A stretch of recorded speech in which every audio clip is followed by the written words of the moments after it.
Designer channel आणि मी आहे सायली। तर बघा मग आज मी तुमच्यासोबत खूप सुंदर अशी ट्रेंडिंग ब्लाउजची डिझाइन शेअर करणार आहे। बऱ्याचदा आपल्याला त्याच डिझाइन बघून कंटाळा येतो, डिझाइन कशी बनवावी, कॅनव्हास पेपर यूज करायचा की नाही, पॅच असेल तर तो कसा बनवायचा, कसं जॉईन करायचं, हे बरेचसे प्रश्न पडलेले असतात आणि साडी खूप छान असते आणि डिझाइन वेगळी युनिक बनवायची आहे। तर आज मी तुमच्यासोबत खूप सुंदर अशी लेटेस्ट ट्रेंडिंग ब्लाउजची डिझाइन शेअर करणार आहे।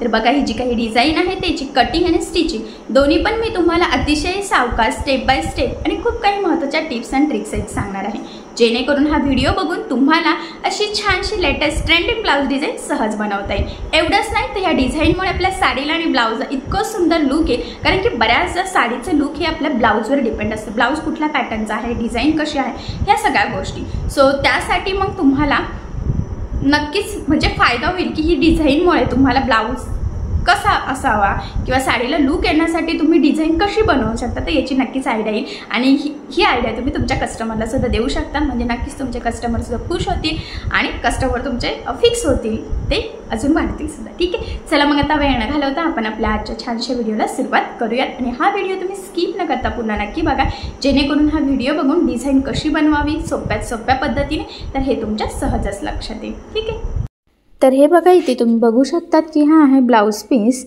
आणि याला एकदम छोटीशी बारीक अशी लेस आहे, म्हणजे तशी लेस साडीला पण आहे आणि ब्लाउजला सुद्धा दिलेली आहे। हे बघा आता ही लेस सुद्धा आपण इथे बॅकनेकला वापरणार आहोत आणि खूप सुंदर अशी ट्रेंडिंग डिझाइन बनवणार आहोत। सो चला मग आता सगळ्यात आधी ॲक्च्युली ना इथे मी हा जो काही ब्लाउज आहे त्याचा बॅक पार्ट ऑलरेडी कटिंग करून घेतलेला आहे।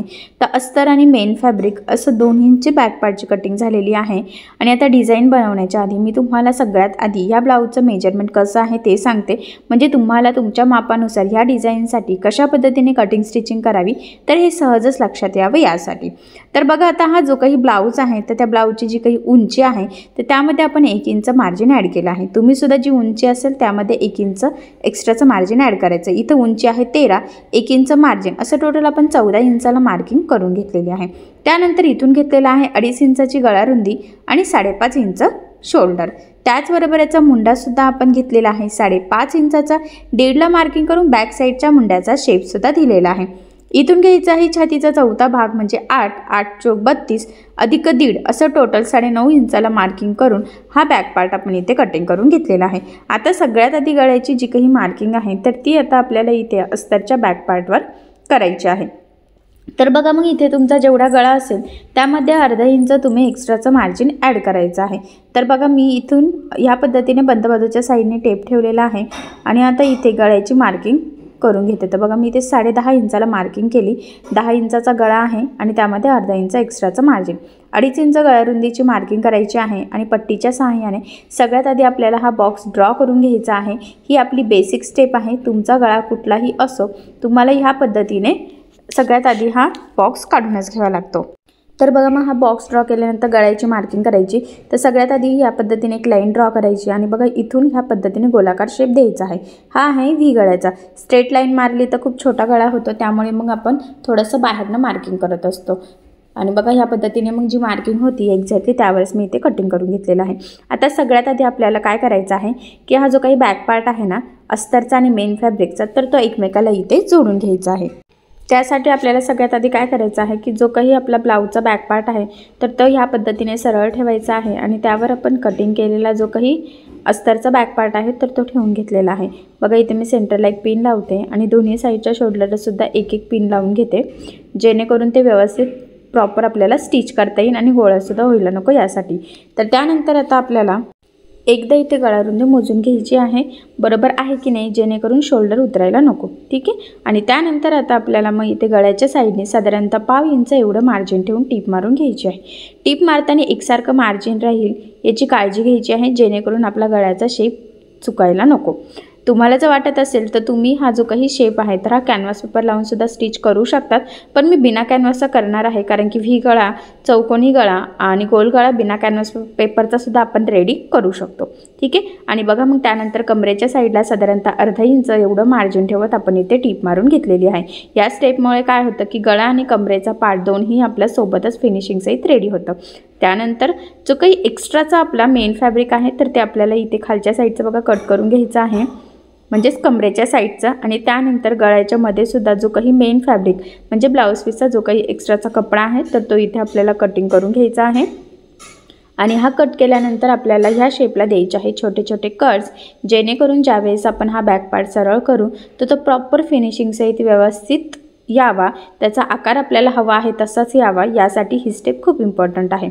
आणि बघा मग ह्या पद्धतीने हा बॅक पार्ट मी इथे सरळ करून घेतलेला आहे। सरळ केल्यानंतर कमरेच्या साईडला आणि गळ्याच्या साईडला तो व्यवस्थित बाहेर काढायचा आहे, व्यवस्थित प्रेस करायचा आहे।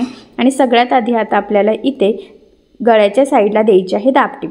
तर बघा मग इथे दाबटीप देताना काळजी घ्यायची आहे की आपला जो काही अस्तरचा आतला कपडा आहे तर तो वरती दिसणार नाही, जेणेकरून आपली गळ्याची फिनिशिंग बिघडायला नको। फिनिशिंगसाठी ही खूपच महत्त्वाची टीप आहे, तर ही तुम्ही नोट डाऊन करून ठेवा। आता बघा गळ्याच्या साईडने दाबटीप दिल्यानंतर लगेचच आपण कमरेच्या साईडला सुद्धा इथे दाबटीप देऊन घेणार आहोत। आणि इथे सुद्धा अस्तरचा आतला कपडा वरती दिसणार नाही याची काळजी घ्यायची आहे।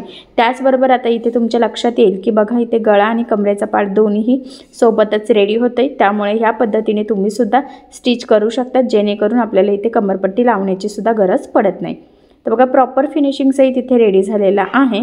आणि आता आपल्याला मेन फॅब्रिक आणि अस्तर ह्या पद्धतीने कडेकडेने एकमेकाला जोडून घ्यायचं आहे। आता हे जोडताना जेवढं शक्य आहे तेवढं कमीत कमी मार्जिन पकडायचं आहे, कारण हे मार्जिन आपण कुठेही कॅल्क्युलेट केलेलं नसतं, म्हणून मग आपल्याला ब्लाऊज मार्जिनला कमी पडायला नको। आणि अजून एक म्हणजे की ते जोडताना कुठे गोळा होणार नाही याची सुद्धा आपल्याला काळजी घ्यायची आहे।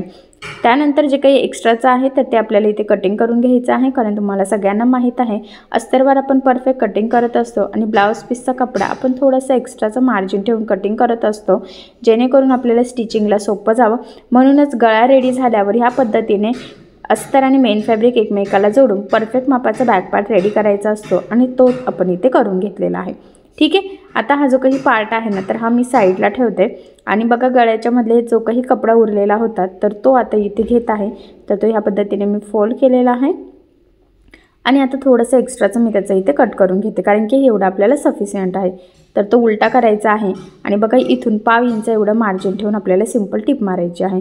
फक्त बघा मी इथे थोडासा गॅप ठेवलेला आहे, म्हणजे ओपन ठेवलेला आहे, तिथे टिप टाकलेली नाही आहे, कारण तिथून आपल्याला हा पार्ट सरळ करता यावा यासाठी। टिप मारल्यानंतर बघा मग आता मी कानाकोपऱ्याला थोडेसे कट मारले आणि जिथे ओपन ठेवलं होतं ना तर तिथून आपल्याला हा छोटासा पार्ट सरळ करून घ्यायचा आहे। तर मी इथे छोटंसं स्क्रूड्रायव्हर घेतलेलं आहे, जे काही कानाकोपऱ्या आहेत ना तर ते शार्पली बाहेर काढण्यासाठी। तुम्ही सुद्धा एखादी कुठली पण शार्प गोष्ट इथे यूज करू शकतात। ठीक आहे, हे बघा ह्या पद्धतीने अलगद अलगद प्रेस करायचं आहे, खूप जोरात प्रेस करायचं नाही आहे, नाही तर ते फाटण्याचे चान्सेस असतात। आता बघा मग प्रॉपर फिनिशिंग सहित हे अलगद अलगद हळूहळू सरळ करून घेतलेला आहे। आणि आता आपल्याला इथे द्यायची आहे दाबटीप। तर इथे दाबटीप व्यवस्थित येण्याची काळजी घ्यायची आहे। आणि जो काही पार्ट आपला ओपन होता तर तो सुद्धा आतमध्ये फोल्ड करून आपण इथे दाबटीप देत आहोत। खरं तर त्यासाठीच आपल्याला इथे दाबटीप देण्याची गरज पडलेली आहे। तर बघा मग इथे दाबटीप दिलेली आहे। आणि आता आपल्याला ह्या पद्धतीने फोल्ड करून सेंटरची एक मार्किंग करायची आहे। आणि बघा छोटे छोटे प्लेट्स टाकायचे आहे। इथे ॲक्च्युली आपल्याला बो रेडी करून घ्यायचा आहे। तर बघा मग मध्यभागी मी इथे 2-3 वेळेस टिपा टाकून हे व्यवस्थित लॉक करून घेतलेलं आहे।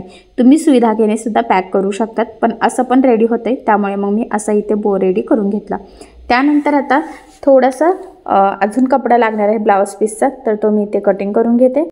तर बघा मग ते डबल फोल्ड करून घेतलेला आहे आणि इथून गोलाकार शेप द्यायचा आहे बघा। त्यानंतर पट्टीच्या साहाय्याने मी एक लाईन ड्रॉ करते आणि पुन्हा इथून हा गोलाकार दिला की दुसऱ्या साईडने थोडासा आतमध्ये आणायचा आहे बघा। आणि पुन्हा मग मी बाहेर काढत टिप टाकलेली आहे आणि पुन्हा गोलाकार शेप दिलेला आहे। आता जे काही आपला जो काही मार्किंग केलेली आहे ना एक्झॅक्टली त्यावरच टिप मारायचं आहे बघा आपल्याला गोलाकार शेप। त्यानंतर आतली टिप म्हणजे जी काही आतली मार्किंग होती ना तिरकस, तर तिथे आपण इथे टिप मारलेली आहे। आता आपण हे जे काही बोसोबत नॉट असतं ना तर ते बनवून घेत आहोत। आणि बघा मग टिप मारल्यानंतर एक्स्ट्राचं मी इथे कट करते, एक लाईन एवढं मार्जिन आपल्याला इथे ठेवायचं आहे। ठीक आहे, आणि आता बरोबर मध्यभागी मी कट केलेला आहे आणि आता स्क्रूड्रायव्हरच्या साहाय्याने हे सरळ करून घेते आहे। तर त्याचेसुद्धा कानेकोपरे व्यवस्थित आपल्याला बाहेर काढायचे आहे। तुम्हाला जर वाटत असेल तर तुम्ही हे सरळ केल्यानंतर तिथे दाबटीपसुद्धा देऊ शकतात, पण मी काही देणार नाही आहे कारण गरज पडत नाही आहे। मी सिंपल हाताने इथे प्रेस करून घेतलेलं आहे। एक साईडचं झालं सेम, त्याच पद्धतीने दुसऱ्या साईडचं सुद्धा आपण इथे बाहेर काढून घेऊयात। आणि हे नॉट तिरकेच आपण थोडेसे कट केलेले आहे, लक्षात राहू द्या, जशी मार्किंग केली होती ना एकदम तसंच. आणि ह्या पद्धतीने कानाकोपरे व्यवस्थित प्रेस करून बाहेर काढले. आता हे नॉटसुद्धा रेडी झालेले आहे आणि आपला बोसुद्धा इथे रेडी झालेला आहे. त्यानंतर आता आपल्याला बघा थोडासा ब्लाऊज पीसचा कपडा घ्यायचा आहे आणि बघा 2x2 किंवा 1.5x1.5 म्हटलं तरीसुद्धा चालेल. एवढे आपल्याला छोटे छोटे चौकोन इथे रेडी करून घ्यायचे आहे बघा. ठीक आहे. आणि यापासून आता आपल्याला बनवायचे आहे छोटे छोटे पोटली बटन्स. तर बघा हे जे काही आपण बॉल असतं बघा थर्मोकॉलचं बड्डेला वगैरे यूज करतो, तर त्यापासून आपण इथे पोटली बटन्स बनवतो बघा. ह्या पद्धतीने पॅक केलं, त्यानंतर धाग्याने बऱ्याच वेळ गुंडाळून घ्यायचं आहे आणि त्यानंतर एक्स्ट्राचं कट करायचं. तर ह्या पद्धतीने बघा पोटली बटन बनवलेलं आहे. अजून एक बनवून दाखवते बघा. बरोबर ते पॅक करायचं आहे, फिरवायचं आहे, धाग्याने व्यवस्थित एकदम पॅक करून घ्यायचं आहे. मॅचिंग धागा शक्यतो यूज करायचा आहे. आणि बघा मग हे दुसरंसुद्धा रेडी झालं. सेम ह्याच पद्धतीने आता उरलेले आपण सगळे पोटली बटन्स इथे रेडी करून घेऊयात. तर बघा मग फायनली आपण भरपूर सारे पोटली बटन्स इथे बनवून घेतलेले आहे. हे सगळे एकाच शेपमध्ये व्यवस्थित रेडी झालेले आहे. त्यामुळे शक्यतो थर्मोकॉलच्या बॉलपासून बनवायचे म्हणजे सेम रेडी होतात. कारण बऱ्याचदा आपण छोट्याशा कपड्यांच्या तुकड्यापासूनसुद्धा बनवू शकतो, पण हे थर्मोकॉलच्या बॉलने पोटली बटन्स बनवून आपल्याला खूप सोपं जातं, कारण की ते एकसारखे छान रेडी होतात. त्यामुळे डिझाईनला फिनिशिंगसुद्धा नक्कीच येते. तर बघा इथे बो पण रेडी आहे, नॉट पण रेडी आहे आणि आपले पोटली बटनसुद्धा रेडी आहे. तर आता आपण हे ब्लाऊजला लावायला सुरुवात करूयात. तर बघा मग एवढे जे काय आहे ना पोटली बटन्स, तर ते आपण सेम इथे काउंट करून घेऊयात. म्हणजे 14-14 एका साईडला येत आहे वाटतं, 14-14 किंवा 15-15. म्हणजे कसं ना सेंटरपासून आपल्याला मोजून लावले की आपलं डिझाईन व्यवस्थित फिनिशिंग सहित रेडी व्हावं यासाठी. तर सेम मोजून घेतलेले आहे. आता ते लावायला सुरुवात करूयात. तर बघा ह्या पद्धतीने आतमध्ये ठेवून आपल्याला सिंपल अशी टीप मारायची आहे. फक्त एवढंच आहे की पोटली बटन्स जास्त बाहेर दिसायला नको, म्हणजे त्याची आपण जे काही धाग्याने गुंडाळलेले आहे तर ते फक्त गोल गोल दिसलं पाहिजे, याची काळजी घेत आपल्याला लावायचं आहे. हे लावताना एक तर जवळजवळ लावा, तुम्ही अजूनही बनवू शकतात, किंवा यापेक्षा थोडं लांब लांब लावलं तरीसुद्धा चालेल. तर मी खूप जवळ किंवा खूप लांब न लावता थोडं मीडियम डिस्टन्स ठेवत आहे. फक्त गोष्ट एक महत्त्वाची आहे ती म्हणजे तुम्ही सेम डिस्टन्स ठेवला पाहिजे. एक तर जवळ लावा किंवा लांब लावा, पण त्या दोन पोटली बटन्समधला डिस्टन्स सेम पाहिजे, जेणेकरून ब्लाऊज डिझाईनला छान लूक येईल, त्याचं लूक बिघडायला नको. कारण आता आपण एवढं काळजी घेत डिझाईन बनवतोय, पण जर का पोटली बटनचे डिस्टन्स कमी जास्त झाला तर सगळं लूकच चेंज होतं. त्यामुळे ही गोष्ट थोडीशी लक्षात ठेवायची आहे. आणि व्यवस्थित एक एक पकडत बघा आपण आतमध्ये फोल्ड करत ठेवत इथे टीप मारून घेत आहोत. तर बघा एक लास्टचा आता आपण इथे सेंटरला लावूयात. आता मी सुई उचलून हा बॅक पार्ट इथे फिरवून घेते आणि मग बरोबर आता पुन्हा दुसऱ्या साईडच्या सेंटरपासून लावायला सुरुवात करते. ठीक आहे. तर तुम्हाला थोडंसं दिसतच असेल की कशा पद्धतीने आपण एका साईडला लावलेले आहे. सेम तसंच डिस्टन्स लक्षात ठेवायचं आहे आणि त्याच पद्धतीने व्यवस्थित एक एक पोटली बटन्स ठेवत आपल्याला टीप मारत इथे संपूर्ण गळ्याला पोटली बटन्स लावून घ्यायचे आहे. तर बघा आता तुम्ही साडीला मॅच होणारा कॉन्ट्रास्ट एखादा कपडा असेल तर त्यापासून सुद्धा इथे पोटली बटन्स यूज करू शकता. म्हणजे ब्लाऊजचा कलर वेगळा आणि पोटली बटन्सचा कलर वेगळा असं केलं तरीसुद्धा चालेलच. ब्लाऊजला छान असं लुकच येईल. पण इथे तसं काही कॉन्ट्रास्ट नव्हतं, त्यामुळे मग मी सेमच कलरच्या म्हणजे ब्लाऊज पीसच्याच कपड्याचे इथे पोटली बटन्स बनवलेलं आहे. साडी जर तुमच्याशी प्लेन वगैरे असेल कॉन्ट्रास्ट, तर मग तुम्ही साडीच्या कपड्यापासून सुद्धा हे छान असे एकसारखे दिसणारे पोटली बटन्स नक्कीच बनवू शकतात. आणि फायनली बघा आपण इथे गळ्याला खूप सुंदर असं फिनिशिंग सहित हे संपूर्ण पोटली बटन्स लावून घेतलेलं आहे. आणि पोटली बटनपासून तयार होणारे डिझाईनसुद्धा खूप छान दिसते, तरी तुम्हीसुद्धा नक्की ट्राय करू शकतात. आता बघा ही जी काही पोटली बटन्स आहे ना, तर त्याच्या शेजारून अजून एक आपण टीप मारून घेऊयात, म्हणजे ते पोटली बटन्स व्यवस्थित गळ्याला पॅक होतील डबल टीप मारल्यामुळे. तर मी थोडासा डिस्टन्स ठेवून लावलेला आहे, म्हणजेच 1/2 मीटर एवढं मार्जिन ठेवत आपण इथे बघा टीप मारून घेतली आहे. जसं ड्रेसच्या गळ्यांना फिनिशिंग साठी मारतो ना, सेम त्याच पद्धतीने. ठीक आहे. यानंतर आता आपल्याला इथे बॅक साईडला टाकायचे आहे टक्स. तर जे काही थोडे थोडे पोटली बटन्स एक्स्ट्रा दिसत आहेत आतल्या साईडने कपडा, तर तो तुम्ही कटसुद्धा करू शकता. ठीक आहे. तर बघा सेंटरपासून 4.5 आणि उभं 4 इंचाच्या टक्सची मार्किंग केलेली आहे आणि बरोबर त्यावरच फोल्ड करत आपण इथे टक्स टाकून घेऊयात. तर लक्षात राहू द्या टक्सला मी डबल टिप द्यायची आहे. स्टार्टिंगला एंडिंगला व्यवस्थित लॉकसुद्धा करायचं आहे, जेणेकरून टक्स लवकर खराब होण्याचे किंवा उसवण्याचे चान्सेस राहणार नाही. याचाच अर्थ आपला ब्लाऊजसुद्धा लवकर खराब होणार नाही. ठीक आहे. तर बघा मग दोन्ही साईडला प्रॉपर फिनिशिंग सहित आपण इथे टक्स टाकून घेतलेले आहेत. त्यानंतर आता आपल्याला ही जी काही लेस आहे ना ब्लाऊजची तर ती लावून घ्यायची आहे. तर बघा तुम्ही गळ्याला पण लावू शकतात जर का जास्त असेल तर, पण इथे गळ्याला नव्हती पुरत त्यामुळे मी इथे कमरेच्या साईडला लावून घेत आहे. आणि ह्या पद्धतीने व्यवस्थित इथे आता मी दुसऱ्या साईडला सुद्धा टीप टाकते. लक्षात राहू द्या कमरेच्या साईडला जेव्हा पण लेस लावाल तर टक्स टाकल्यानंतरच लावायची आहे. ठीक आहे. तर बघा प्रॉपर फिनिशिंग सहित आपण ही लेस लावून घेतलेली आहे. तर ही ब्लाऊजचीच लेस आहे. त्यानंतर काय करायचं आहे, हे जे काही नॉट आपण तयार केले होते बघा याच्यासाठी मध्ये लावण्यासाठी, तर ते बरोबर सेंटरला आपल्याला स्टार्टिंग एंडिंगला लॉक करत लावून घ्यायचे आहे. त्यानंतर हा बो आपल्याला तिथे फिक्स करायचा आहे. तर तो आपल्याला डायरेक्ट सुई धाग्यानेच पॅक करायचा आहे. आणि अजून एक महत्त्वाचं म्हणजे इथे गळ्याला सुद्धा आपण एक लेस लावून घेऊयात. तुम्ही नाही लावली तरीसुद्धा चालेल किंवा लावली तरीसुद्धा चालेल. तर मी इथे सिंपल अशी गोल्डन एक लेस घेते जेणेकरून आपल्या ब्लाऊजला अजूनच छान असं लूक येईल. कारण कमरेच्या साईडला जी काही लेस लावली आहे त्यामध्ये गोल्डन असं थोडंसं स्टोन आहेत.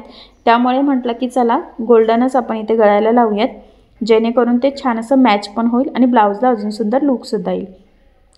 तर छोटीशी सिंपल लेस घेतलेली आहे, खूप काही डिझायनर नाही आहे. फक्त एवढंच आहे की मॅचिंग दोरा मी इथे ओवून घेतलेला आहे आणि ह्या पद्धतीने व्यवस्थित एकसारखं पकडत अतिशय सावकाश, कारण बऱ्याचदा काय होतं की आपला शेप ब्लाऊजचा छान येतो पण लेस व्यवस्थित लागलं न गेल्यामुळे आपलं ब्लाऊजचं लूक जातं, गळा चेंज होऊ शकतो. सो तसं होऊ नये त्यासाठी व्यवस्थित काळजीपूर्वक आपल्याला इथे ही लेस लावून घ्यायची आहे. आणि बघा मग व्यवस्थित आपण इथे लावून घेतलेली आहे. कोपऱ्यावर व्यवस्थित फोल्डसुद्धा केलेली आहे. ठीक आहे. आता ही लेस लावल्यानंतर आपल्याला ह्या लेसला डबल टिपसुद्धा इथे देऊन घ्यायची आहे. कारण मी नेहमीच सांगत असते की लेस जाड बारीक कशीही असो शक्यतो डबल टिप देत चालायची. त्याचे 1-2 फायदे असतात की लेस व्यवस्थित पॅक लागली जाते, ती तरंगतसुद्धा नाही, जेणेकरून आपली फिनिशिंगसुद्धा छान येते. तर बघा एकदम प्रॉपर फिनिशिंग सहित आपण इथे फायनली गळ्याच्या शेपलासुद्धा एक सिंपल अशी गोल्डन कलरची लेस लावून घेतलेली आहे. आता यानंतर काय करायचं आहे आपल्याला, आपण जो काही बो रेडी केला होता तर तो लावून घ्यायचा आहे. तर मी आत्ताच म्हटलं तुम्हाला तो आपल्याला सुई धाग्याने लावायचा आहे, कारण मशीनने तो डायरेक्ट लावणं आपल्याला शक्य होणार नाही. त्यामुळे मग मी इथे मॅचिंग दोरा घेते. तर तो दोरा मी 4 पदरी इथे ओवून घेते, म्हणजे 2-3 टाके टाकले तरीसुद्धा बो व्यवस्थित आपला पॅक व्हावा यासाठी. तर बघा इथे दोरा ओवून घेतल्यानंतर मी हा बो बरोबर सेंटरलाच लावून घेणार आहे. हे बघा ह्या पद्धतीने सुई ओवली आणि 2-3 टाके टाकून आता आपण हा पॅक करून घेऊयात. तर व्यवस्थित काळजीपूर्वक पॅक करायचा आहे. आणि हा पॅक केल्यानंतरच लगेचच आपण सुई धाग्याने इथे सेंटरला एक गोल्डन कलरचं बटनसुद्धा लावून घेऊयात, म्हणजे त्याला छान असं लूक येईल आपल्या बोला. ठीक आहे. तर बघा मग हा बो आपण इथे पॅक केलेला आहे आणि मी सांगितल्याप्रमाणे इथे आपण एक सेंटरला सिंपल असं गोल्डन बटन लावणार आहोत. सो फायनली बघा इथे खूप सुंदर अशी आपली ही जी काही बॅकनेक डिझाईन आहे ती ही रेडी झालेली आहे. तर मी तुम्हाला थोडंसं जवळून लूक दाखवते. तर बघा मग फायनली बो, पोटली बटन्स यूज करून आपण खूप सुंदर अशी व्ही गळ्यावर लेटेस्ट ट्रेंडिंग ब्लाऊज डिझाईन आज इथे बनवून घेतलेली आहे. आणि तुम्ही इथे बघू शकतात की फिनिशिंग वगैरे खूप सुंदर प्रॉपर आलेलं आहे. आणि मी तुम्हाला या ब्लाऊज डिझाईनची कटिंग आणि स्टिचिंग दोन्ही पण अतिशय सावकाश स्टेप बाय स्टेप आणि खूप काही महत्त्वाच्या टिप्स अँड ट्रिक्स सहित सांगितलेलं आहे, जेणेकरून हा व्हिडिओ बघून तुम्हाला फक्त ब्लाऊज डिझाईन बनवणंच नाही तर ती प्रॉपर फिनिशिंग सहित कशी बनवावी तर हे सुद्धा सहजच लक्षात यावं यासाठी. तर ही डिझाईन खूप सोपी आहे, याची कटिंग स्टिचिंगची पद्धतसुद्धा खूप सोपी आहे. सो तुम्ही नक्की ट्राय करून बघा. नक्कीच ह्या ब्लाऊज डिझाईनमुळे तुमच्या साडीला आणि ब्लाऊजला खूपच सुंदर असं लूक येईल. आणि जर तुम्हाला काही प्रॉब्लेम येत असेल तर मला कमेंट करून नक्कीच कळवा. ठीक आहे. तर तुम्हाला आपला आजचा व्हिडिओ कसा वाटला हे मला कमेंट करून नक्कीच कळवा. मी तुम्हाला आज संपूर्ण कटिंग स्टिचिंग दोन्ही पण अतिशय सावकाश स्टेप बाय स्टेप आणि खूप काही महत्त्वाच्या टिप्स अँड ट्रिक्स एक सांगितलेला आहे, जेणेकरून हा व्हिडिओ बघून तुम्हाला हे असं सहज स्टिच करता येईल. ठीक आहे. आणि जर तुम्हाला काही प्रॉब्लेम येत असेल तर मला कमेंट करून नक्कीच कळवा. तर तुम्हाला आपला आजचा व्हिडिओ आवडला असेल तर व्हिडिओला लाईक करायला विसरू नका. आणि जर तुम्ही आपल्या चॅनलवर नवीन असाल आणि अजून सबस्क्राईब केलेलं नसेल तर सबस्क्राईब नक्की करा. आणि ज्यावेळेस तुम्ही सबस्क्राईब करा त्यावेळेस त्यासमोरील बेल आयकॉन ही नक्की प्रेस करा. त्यामुळे काय होईल, जेव्हा मी नवीन व्हिडिओज टाकेल त्याचं नोटिफिकेशन तुम्हाला तुमच्या मोबाईलवर येईल. जेणेकरून जर तुम्ही सबस्क्राईब केलेलं असेल तर नवीन टाकलेला व्हिडिओ तुम्हाला लगेच मिळेल, तुम्हाला तो खूप शोधावा सुद्धा लागणार नाही. ठीक आहे. चला मग आता आपण आपला आजचा व्हिडिओ इथेच थांबूयात आणि भेटूया पुन्हा नवीन अशा छानशा व्हिडिओमध्ये. तोपर्यंत टेक केअर, काळजी घ्या. आणि आपला आजचा व्हिडिओ शेवटपर्यंत पूर्ण बघितल्याबद्दल thank you so much. Bye bye.